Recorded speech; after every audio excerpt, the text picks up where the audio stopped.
Dito sa Papa Dudut Stories, ikaw ay hindi nag-iisa.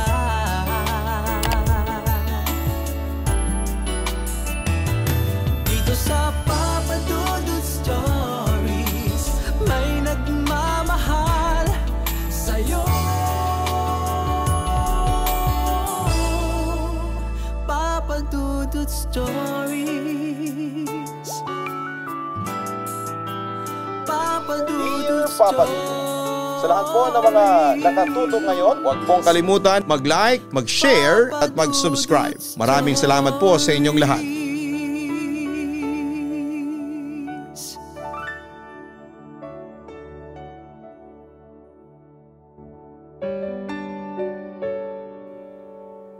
Magandang gabi sa inyo, Papa Dudut, at sa libo-libo ninyong mga tagapakinig.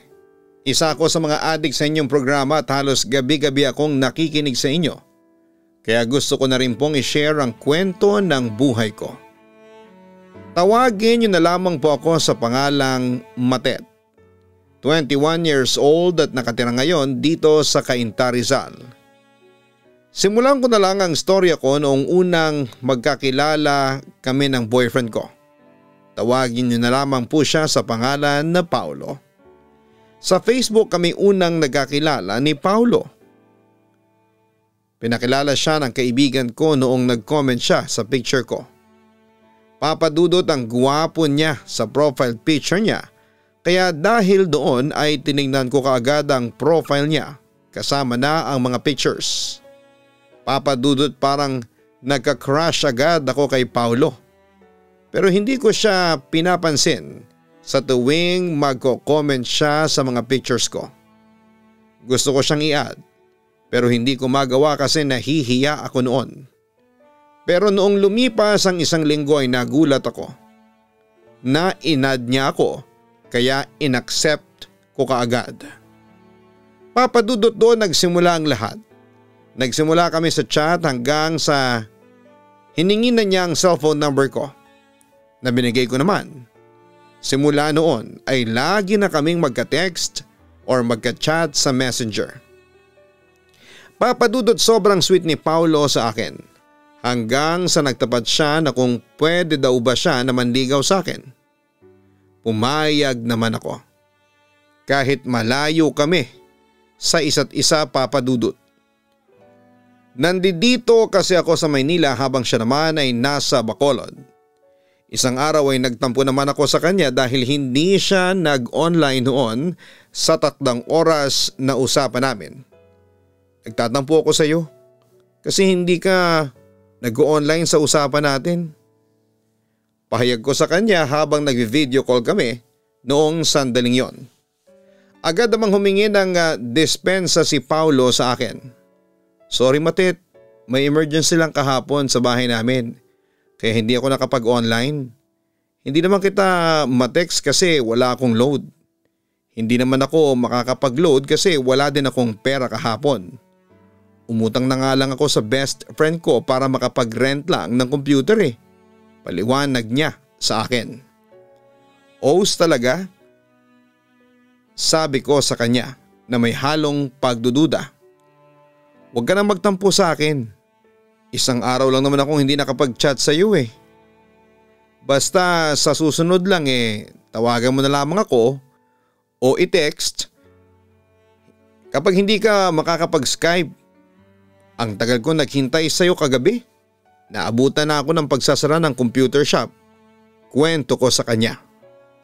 Sana sagutin mo na ang panliligaw ko sa iyo. I promise na sasaya ka sa piling ko. Mararamdaman mo ang kasiyahang hindi mo pa nararanasan sa buhay. Pangungumbinsi pa sa akin ni Paulo na sagutin ko na siya. Talaga? Paano mo naman nasabi yan hindi pa nga tayo nagkikita sa personal. Panay camera at computer lang ang kaharap natin. Panunubo ko sa kanya. Hindi magiging hadlang sa pagmamahalan natin kung magkalayo tayong dalawa. As long as nagmamahalan tayo at nagtitiwala sa isa't isa, wala tayong magiging problema. Pahayag niya sa akin. May tanong ako sa iyo, Paulo. Gaano ka kaseryoso sa paniligaw mo sa akin? Usisa ko sa kanya pagkatapos. Mahal kita. Yun kasi ang sinasabi ng puso ko at isipan ko. Matet, huwag ka nang magduda o mag-alinlangan sa akin. Pakiusap niya noon sa akin. Nag-isip-isip ako noon, pagkatapos ay may tinanong ako sa kanya. Teka, ano na nga pala ang date ngayon? Nagtaka naman siya sa tanong ko pero sinagot pa rin niya yon. June 1, 2019. Kung ganun ilang buwan ka na ring nanliligaw sa akin. Magtatatlong buwan na sa June 21 to be exact.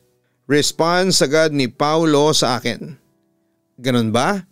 Sige na nga. Sagot ko. Lalo namang nagtaka si Paulo sa sinabi ko. Ha? Anong sige na nga? Napahagigik naman ako noong sandaling yon. Ang sabi ko, sinasagot na kita. Tayo ng dalawa.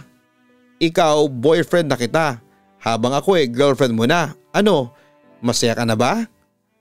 As expected ay tuwang-tuwa noon si Paulo sa sinabi ko. Naku Matet, masayang-masaya ako. Grabe, hindi ako makapaniwala. Dream come true to. Thank you. Thank you talaga. I love you. Pagkatapos ay nag-flying kiss pa siya sa akin sa aming video call. Ayan ha, tinupad ko na ang pangarap mo. Sana pahalagahan mo ako at tuparin mo yung mga pinangako mo sa akin. Agad namang tumango ang bago kong boyfriend bilang sagot. Siyempre naman, may isa akong salita Matet. Naku sigurado ako bebe ko. Hindi ako makakatulog dito mamaya sa kakaisip sa eksena na nating ito ngayon. Sana'y dumating na ang araw na magkasama na tayong dalawa. Request ko naman sa kanya. Don't worry, sisikapin kong pumunta dyan sa Maynila para makasama ka. Yun naman ang paninigurado sa akin ng aking boyfriend. Papadudod hindi na ako nagdalawang isip pa na sagutin si Paulo ng mga panahong yon dahil aaminin kong mahal na mahal ko na rin siya. Hindi rin alintana ang long distance relationship namin dahil alam kong mahal na mahal namin ang isa't isa. Pero tulad nga ng ibang relasyon ay hindi rin kami exempted sa away at tampuhan. Ngunit sa kabuuan ay naging masaya naman ang relasyon namin ni Paulo. Pero papadudot paglipas ng ilang buwan ay nagsimulang maging malungkutin na si Paulo. Madalas ko siyang tanungin kung bakit pero palagi niyang iniiba ang mga usapan. Palagi niyang sinasabi na okay lang siya at huwag daw akong mag-alala. Samantala dumating ang panahon na napagpasyahan namin ni Paulo na magkita na sa unang pagkakataon kaya bago mag-Valentine's Day ay nagpasya na akong umuwi ng Bacolod para magkita kaming dalawa. Doon ay tumira muna ako pansamantala sa aking tiyahin. At doon ay naikwento ko kay tita ang tunay na dahilan ng pagpunta ko sa Bacolod. Ikaw ha Matet ha, umaharot ka na. Biniling ka na sa akin ng nanay mo tapos heto ka. Paano kung mapahama ka dyan sa pakikipag-date mo? Sita pa niya sa akin isang araw nang sabihin ko sa kanya na magde-date kami ni Paulo ng araw na yon. Don't worry tita, mabait po si Paulo. Safe po ako sa kanya. Paniniguro ko naman sa kanya. Natawa na lamang habang napapailing si tita sa akin. 2 araw ka pa lang dito sa Bacolod puro lakwatsa na ang nasa isip mo. Teka, anong oras ba ang uwi mo? Usisa pa niya sa akin. Bago po mag alas 6 ng gabi. Nandito na po ako sa bahay. Sagot ko naman sa kanya. Mamayang kaunti ay dumating na si Paulo sa bahay para sunduin ako. Pinakilala ko naman siya sa aking tiyahin at naging magkasundo naman sila kaagad. Ilang buwan na kayong may relasyon? Narinig kong usisa pa noon ni tita sa aking boyfriend. Magsasyam na buwan na po tita. Pero first time pa lang po kami magkita ngayon. Magalang na sagot ni Paulo sa kanya. Paano nangyari yun? Naguguluhang wika pa ni tita. Sa puntong yun ay ako na ang tumugon. Sinagot ko po siya sa pamamagitan ng video call sa messenger noong nasa Maynila pa ako. Kayo talagang mga kabataan kayo. Parang baliwala na lang sa inyo ang panliligaw. Napapailing na lamang si tita habang sinasabi niya yon. Pagkatapos noon ay ipinagbili na ako ni tita kay Paulo na ingatan ako at huwag sasaktan o paiyakin. Nangako naman ang boyfriend ko na ako lamang ang mamahalin niya. Papadudot naging masaya naman ang unang pagkikita namin ni Paulo. Noong araw na yon ay nilibre niya akong kumain sa mall at nanood din kami ng sine. At tulad ng napag-usapan ay maaga rin kaming umuwi pero hindi na niya ako nahatid noon sa bahay. Papadudot nakakapansin ako ng kakaiba kay Paulo noong araw na yon na para bang malungkot siya o may iniindang sakit na kung ano. Tinatanong ko naman siya kung okay lang siya pero hindi niya ako sinasagot at sa halip ay nilalambing na lamang niya ako. Pero noong pag-uwi namin ay nagpahabol ng text sa akin si Paulo na siyang ikinabilis ng tibok ng puso ko. Dahil doon ay hindi na ako nakatulog hanggang kinabukasan. Samantala isang araw ay merong ipinagtapat si Paulo sa akin na siyang nagpagimbal sa akin. Matet, sorry. Pero nakabuntis ako. Nahihiyang umamin sa akin ang boyfriend ko. Alam niya kasi magre-react kagad ako. At hindi nga siya nagkamali dahil bigla akong nanlumo at nagalit at the same time.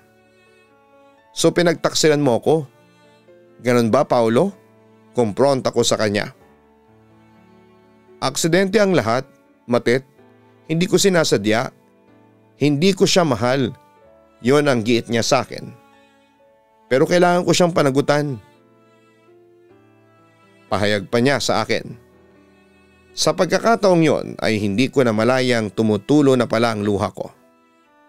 Ibig sabihin ba niya nahihiwalay mo na ako?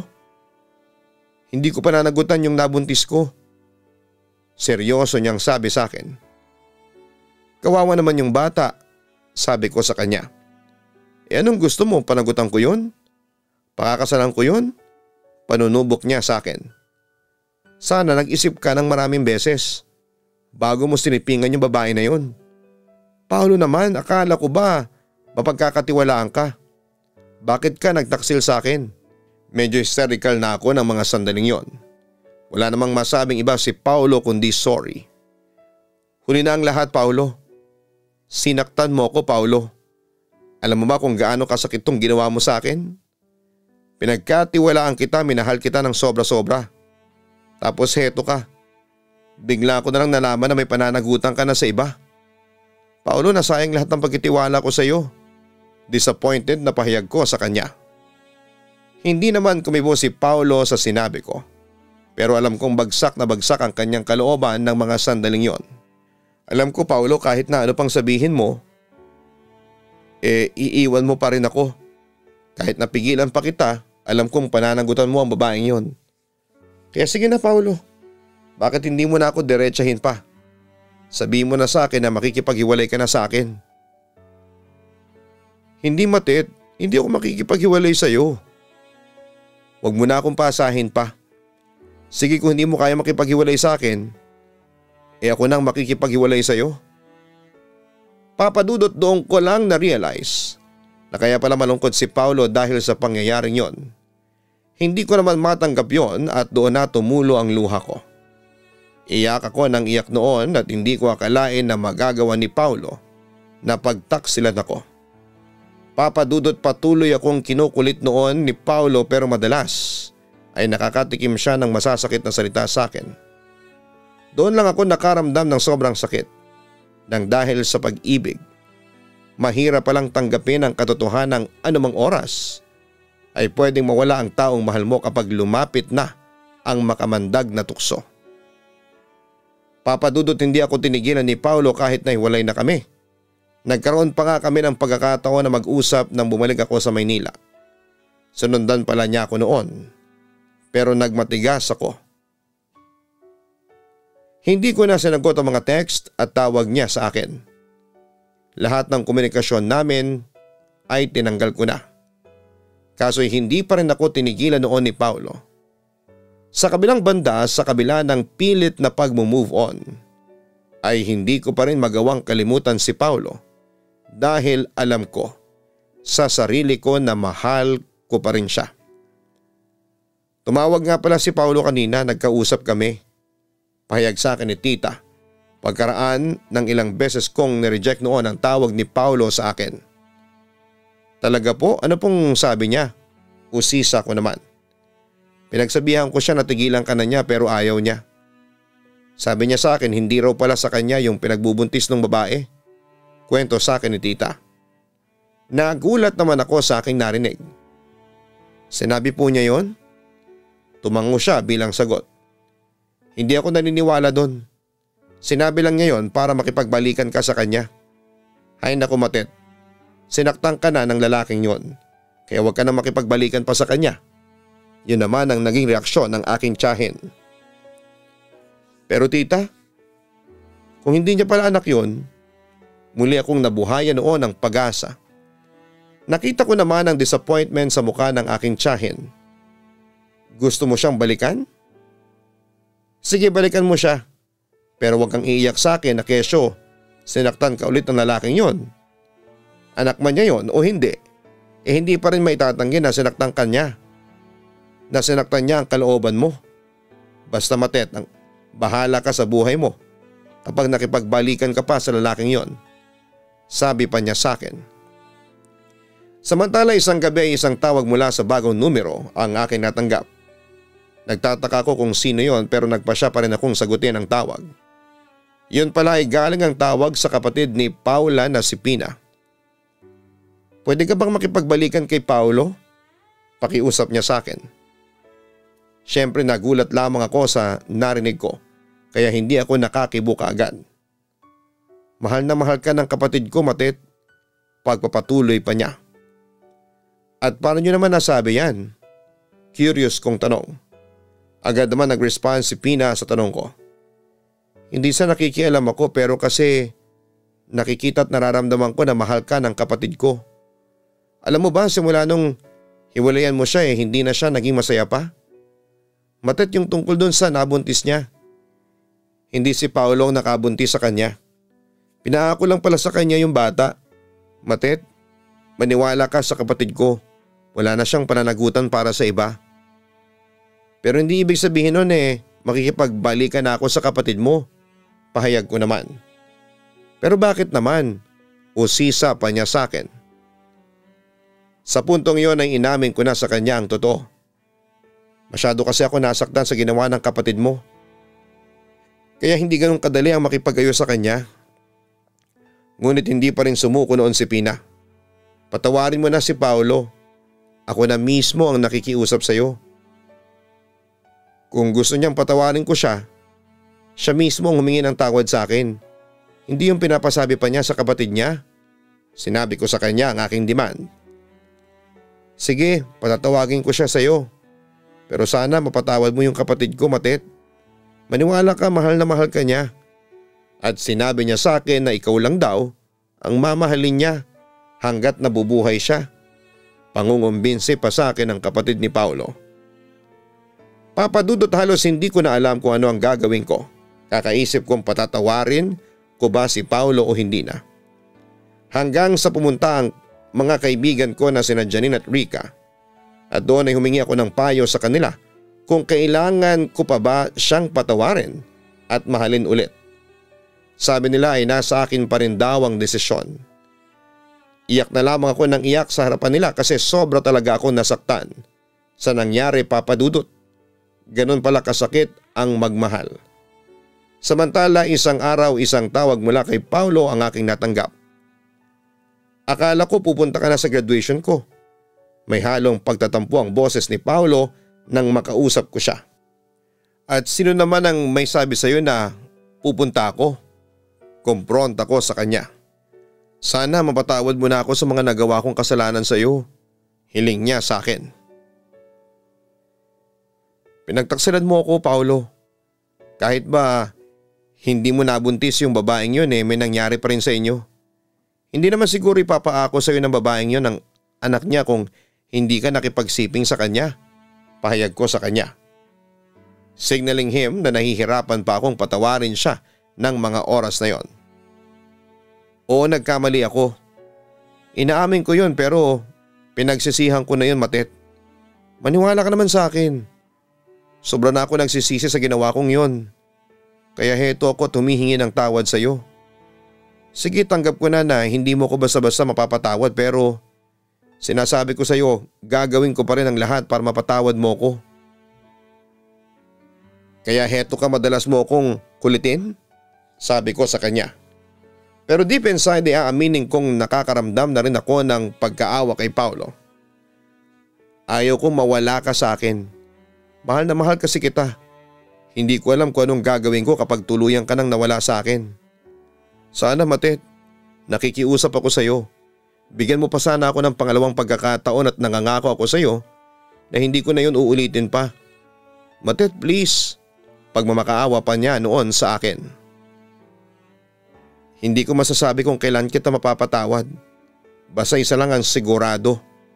Mapapatawad din kita kapag tuluyan ang naghilom ang mga sugat ko dahil sa iyo. Pero hindi pa sa ngayon. Pasensya na.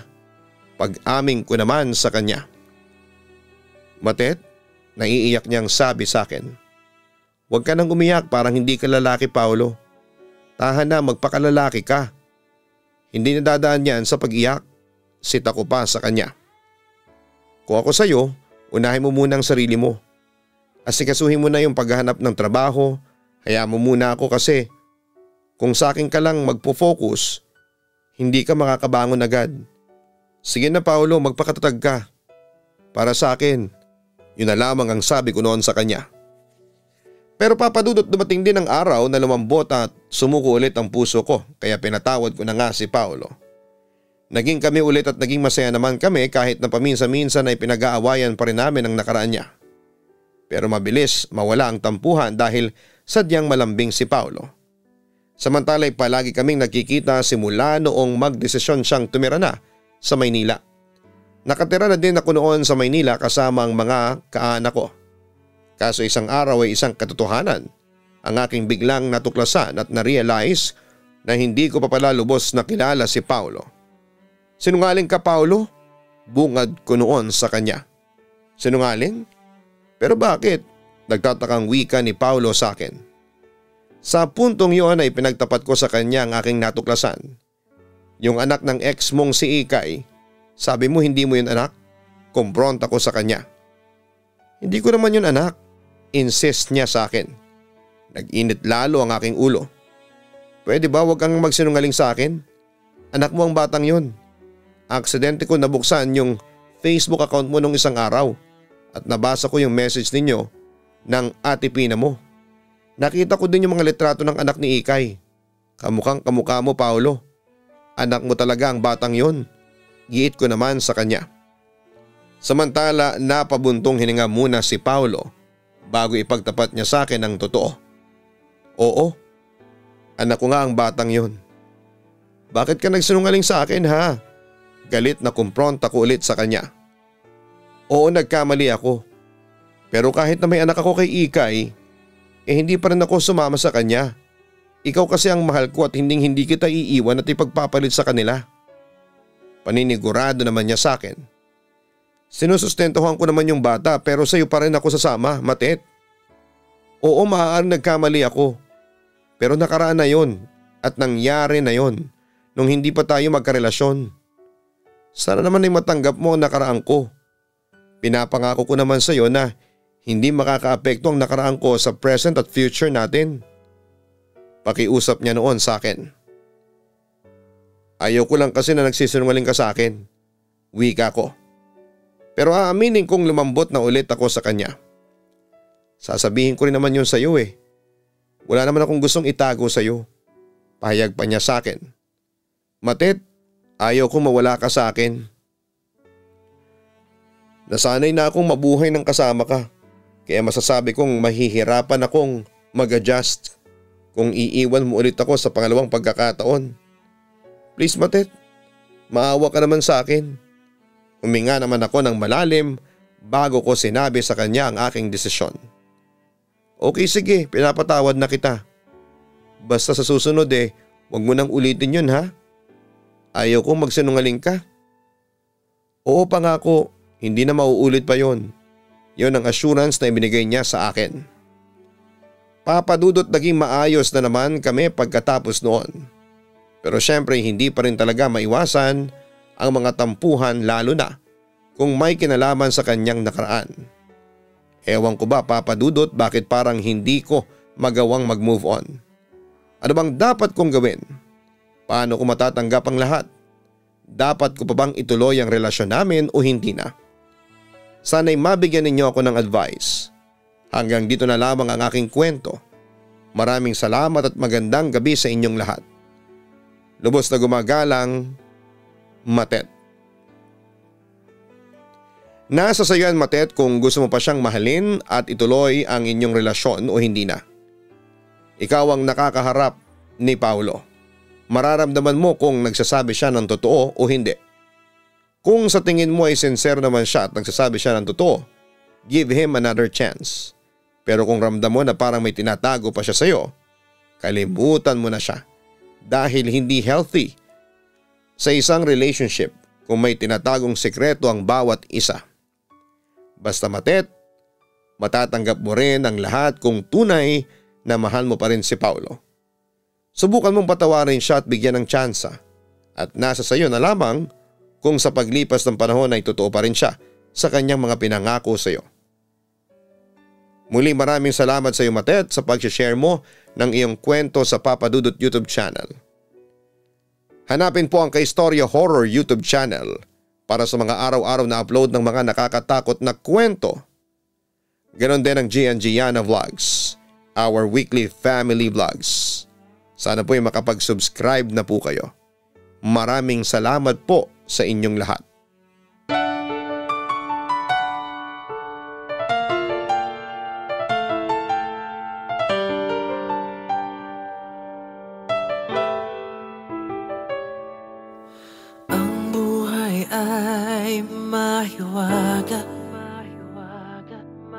Laging may lungkot at saya sa Papa Dudut Stories. Laging may karamay ka.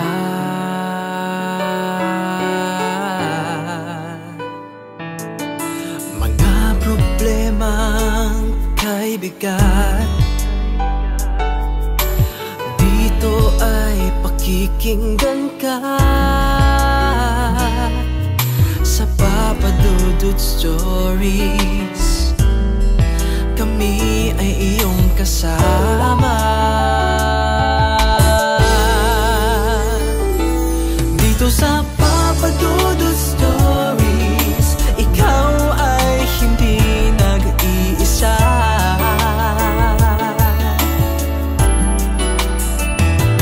Dito sa Papa Dudut Stories, may nagmamahal sa'yo.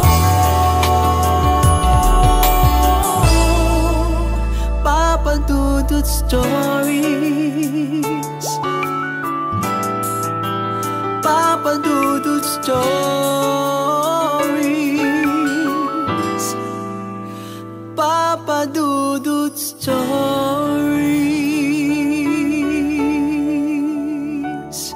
Hello mga ka-online, ako po ang inyong si Papa Dudut. Huwag kalimutan na mag-like, mag-share at mag-subscribe.